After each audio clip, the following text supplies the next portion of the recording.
Since we'll be departing from this place today, could you please relocate? We'll also cover the $473 monthly loan. With my daughter on the way, we no longer require your assistance. All right then, please take care of everything from now on. Despite the substantial support we provided to our in-laws, they easily shifted their trust to the younger sister. As I packed my belongings at the entrance, I shared something crucial with them. By the way, there seems to be a misunderstanding. The monthly loan repayment is... As I spoke, their faces turned pale in shock. My name is Emily, a 35-year-old office worker. I've been married to Tom for 3 years. We met through a mutual friend who believed we'd be perfect for each other, and that intuition proved correct. Tom and I were drawn to each other from our first conversation. Tom felt the same, and we started dating. 2 years later, he proposed, and I happily accepted. Our families supported our marriage, and we had a wonderful wedding attended by many. After our honeymoon, we began our life together, sharing household chores and enjoying a peaceful, stress-free life. Tom, having lived alone for a long time, was a great cook, which was a huge help. We cooperated in all household tasks, and we were grateful for each other's company. 3 years passed in the blink of an eye, and our bond remained as strong as when we were newlyweds. However, a significant event occurred when Tom's father fell seriously ill. We rushed to the hospital, and after a week of tests, he was released. But concerns about a recurrence lingered. Recognizing that they might not handle another emergency, Tom proposed the idea of living together. "What if we lived together with my parents?" he suggested. It was an expected proposal, and I agreed. We quickly discussed the idea with our in-laws. "Live together?" Tom's mother inquired. "It's not a bother at all," I reassured. "Emily and I are worried about both of you." "Thank you, both of you." Our in-laws, teary-eyed and grateful, accepted our offer, reflecting their underlying anxiety. We promptly moved in with them, and the mother-in-law, understanding that both of us worked, took the lead in household chores. Thanks to her, we could focus on our jobs, and the father-in-law, now retired, spent his days resting at home, which significantly improved his health. Life was joyous, and we all got along wonderfully without any issues. However, our in-laws eventually made a certain proposal. "I've been thinking about this for a while. How would you feel about building a new 2-family house?" the father-in-law suggested. "Huh, but this house isn't particularly spacious or comfortable for 4 adults. If Tom and Emily have children in the future, it'll be even smaller," the mother-in-law explained. "Considering the future, I've been thinking of building a bigger house where we can live comfortably for the rest of our lives. However, it's not something we can afford with just my savings. We will need to discuss and decide together." Tom and I were surprised by the proposal, but we thought it wasn't a bad idea. While the current in-laws' house wasn't too small, it wasn't particularly spacious or comfortable either. Long-term living there might lead to stress building up between us. Perhaps buying a new house where everyone can live comfortably is a good idea. After discussing it with Tom, we decided to go along with the father-in-law's proposal. Subsequently, the 4 of us visited real estate agencies to explore various properties. We considered making it barrier-free for our in-laws and ensuring there were plenty of rooms for future children. Ideally, the new house should be in a safe area, close to both a hospital and a train station, with easy access to grocery stores. Considering everyone's requirements, it seemed like it might be pricey. However, if we were going to live there for the rest of our lives, we didn't want to compromise too much. Every family member felt the same way, so with determination, we decided to build our dream house, even if it cost a lot. After some time, our new home was finally completed. The exterior and interior were both new and beautiful, lifting our spirits just looking at it. "This is really amazing. I can't be sick anymore. I want to stay healthy and live here for as long as possible." The in-laws expressed their joy. My husband and I were equally excited, realizing that this would be the house that would be with us for our entire lives, even when we have kids. I want to play catch in the garden and have barbecues.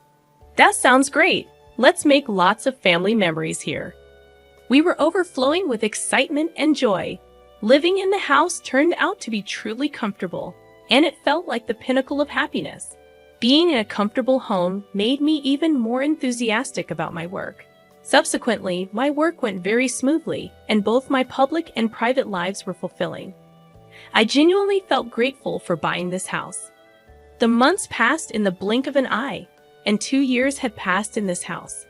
We continued to have a good relationship with our in-laws as always, believing that the days ahead would be filled with happiness. However, at least in this place for life in our new home, something unexpected happened. It was when the sister-in-law and her husband visited our new house. While this really is a nice house, it's not fair that only you guys get to live here. What are you talking about? We discussed and decided to buy this house with our parents, but I can't help but feel envious. When we were still living in a cheap winter, it feels like you're living beyond your means. The sister-in-law often visited our house during holidays and always expressed her envy. Every time, she would accuse us of being unfair. We've been paying the mortgage for this house, and it's quite a hefty amount every month. We're living within our means, earning enough to pay for this house, so there's no reason for her to complain. If we were to live here with the in-laws, it would be so much fun, don't you think? What? Can you even afford the mortgage for this house? My husband and I exchanged a glance. The sister-in-law probably just blurted out without giving it much thought. However, her careless words started to move my in-laws' hearts. It would be lovely if Kana could move and live here together. Yes, it would liven things up. Hey, what are you two talking about? Haven't we been living together all this while? Come on, I was just saying. Exactly. There's no need to panic, right? Ha ha ha. While the in-laws tried to brush it off, it was evident that they were enticed by the idea of living with the sister-in-law. The in-laws seemed to have a particular affection for her, even more so than for Tom. She is a beauty with delicate features and looks like a doll from her childhood. Being 4 years younger than Tom and born when the in-laws were older, they doted on her even more. This pampering led her to become quite spoiled, and Tom had to deal with her demanding nature. Having heard all this from Tom, I was always wary of my sister-in-law. For a while after we got married, Tom and I were both caught off guard because she didn't seem to be giving us any trouble. However, recently, she has been increasingly eyeing our new house. It seems she frequently visits the house during the day when we're at work. Oh, Emily, you're back. Then I'll be leaving now. Huh. I wish you'd stay a bit longer, but Tom and Emily might find it inconvenient. I don't think it's a nuisance. You might say that, but it's evident in your eyes and behavior. Unwanted guests should leave quickly. See you, Mom and Dad. Take care. When the sister-in-law left, the in-laws were visibly upset. They looked as if they wished she stayed longer. Even though they didn't voice their feelings, their faces and attitudes spoke volumes. Feeling out of place, I usually retreated to my room after work. When Tom came home, we head to the living room for dinner. The atmosphere around the dinner table grew more and more tense, with longer silences. Tom began to notice the change and started to realize that the sister-in-law was the cause.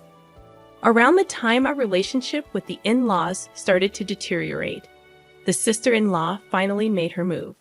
One holiday, Tom and I went shopping in the morning. When we returned, there were unfamiliar shoes at the entrance. We exchanged glances, wondering if something was amiss. Then, the mother-in-law approached us from the living room. You're finally back. We need to talk. The mother-in-law's tone was different than usual. As we entered the living room, the sister-in-law and her husband were there. Ah, you're finally here. Kana, what's going on? From today, we'll be living here, so please leave. What? Tom and I were taken aback by her sudden declaration. What is she thinking, moving in today? Hold on, it's ridiculous to say that all of a sudden. It's not sudden. We've discussed this with Mom and Dad for a long time, the sister-in-law replied confidently. Is it true you discussed this with them? Tom and I knew the in-laws were swayed by the sister-in-law's words, but we had no idea things had progressed this far. Kana and her husband said they'll take care of us from now on. I'll do the housework and even care for you when needed. Please rely on us, Mom and Dad. If our daughter is here, we don't need you anymore. A daughter-in-law who doesn't do housework or have children is no match for Kana. What? I was deeply hurt by their words. Seeing my shocked face, the sister-in-law smirked. We'll pay the $473 monthly loan. Okay. Huh? $473? It's a great deal to live in such a nice house for that. Tom and I were dumbfounded. The in-laws were already planning to kick us out. After such treatment, we couldn't continue living there. Is that settled? We can't leave immediately. Could you give us at least a week? We need to find a new place. Fine. Ah, you're looking forward to living with Kana and her husband from today. The in-laws looks disappointed the sister-in-law, but she and her husband were extremely happy that we decided to leave. Calm down, Mom and Dad. The house isn't going anywhere. I'm looking forward to a week from now. The in-laws and the sister-in-law's family were thrilled to drive us out. Did Tom and I seriously consider co-living with such people? We quickly arranged to view rental properties and moved out within a week. The day to leave our home arrived. Please take care of everything from now on. Don't ever get involved with us or come to this house again. Their words were harsh. We had supported the in-laws so much, and they switched allegiance so easily. Now we can finally live with Mom and Dad in this house. Living comfortably in this house with Kana is like a dream. We got rid of the nuisance after all. Our in-laws and sister-in-law kept insulting us until the last minute we were leaving. Little did they know they would face repercussions after this. Well, it's none of our business anymore. As I gathered our belongings and approached the entrance, I shared an important piece of information. Oh, by the way, it seems there's a misunderstanding about the monthly mortgage payments. It's $1,825 every month, okay? Make sure you understand that. What? Isn't the loan just $473 a month? At my words, their faces turned pale all at once. Hold on a second. Isn't the loan just $473 a month? You misunderstood, didn't you? This house is under our father's name, so the loan is contractually agreed to be paid off through a debit from Dad's account. Emily and I were planning to live in this house for the rest of our lives, so we told him he wouldn't have to pay. We were bearing all the costs. So I was transferring $473, and Emily was transferring $1,352 to our father's account every month. I guess Father only remembered how much Emily puts in his account each month. Moreover, we split the living expenses equally. Our parents probably never thoroughly checked the cost and assumed it wasn't a significant amount. What? No way. We can't pay $1,825 a month. We can't even cover the living expenses on top of that. How can Emily afford to contribute so much? I don't know how you perceive me, but I'm department head at a major corporation. I earn quite a lot. What? Emily earns much more than I do. As the in-laws looked shocked, Tom continued, It's simple. In-laws were unaware of this. Well, we've decided to cut ties with you, so it's up to you to support our parents from now on. No way. Emily, Tom, wait. We were wrong. Let's live peacefully together like before, okay? What? Mom and Dad, are you planning to abandon us? You guys can repay the loan, can't you? If that's the case, shouldn't you live with those who can? That's not fair. Dad told me the loan was only about $473. That's why we came here. We've already canceled our previous house. That's not my problem. Isn't this mess because you wanted to move in with us in the first place, right? Your husband earns very little, doesn't he?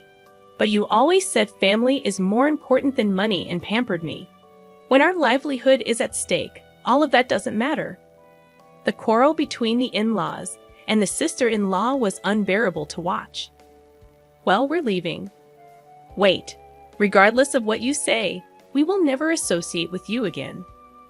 With that, Tom and I left the house and moved into our rented room.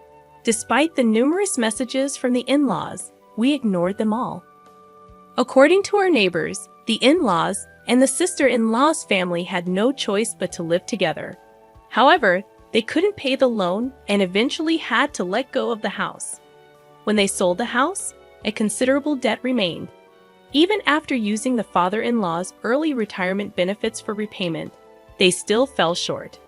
Sadly, they now live in a cheap, small apartment, all working full-time and part-time jobs to repay their debt.